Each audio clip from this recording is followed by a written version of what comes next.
Women don't even like harmless men. They hate them. They like to claw them apart. You know, what women want are dangerous men who are civilized. And they want to help civilize them. Right? That's Beauty and the Beast.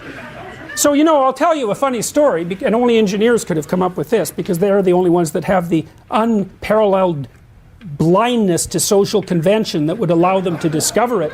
So the Google engineers, I like engineers, by the way, because they're very straightforward. The Google engineers wrote a book a while back called A Billion Wicked Thoughts, which was a study of internet searches, billions of them, literally.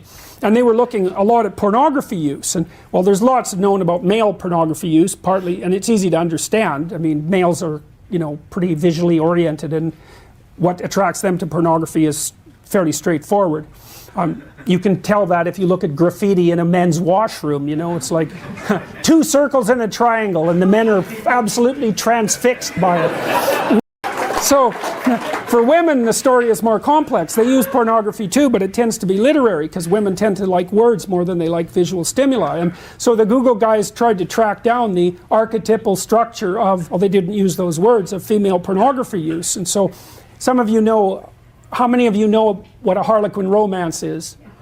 Okay, good. So those are archetypal stories, right? That's the taming of the wild man, essentially, by the desirable and virginal woman. And if you think women don't want that, then you better bloody well come up with an explanation for 50 Shades of Grey, right? Which is the most rapid-selling novel in human history, and emerged at exactly the same time that all of this noise about the absence of gender roles is being produced, you know, en masse. It's like perfect female fantasy. It's exactly archetypally correct. It's Beauty and the Beast. So what the Google guys showed was the structure of Beauty and the Beast, although they didn't use that as a referent, that the female pornographic fantasy was wild guy, you know, somewhat careless about the wants and desires of others, attractive to everyone, therefore high status, tamed by the magic of a single woman and brought into a relationship with her.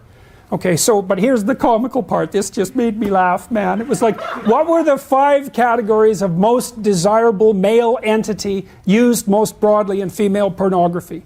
Oh, it's so embarrassing. Women, you have to cover your head while I say this.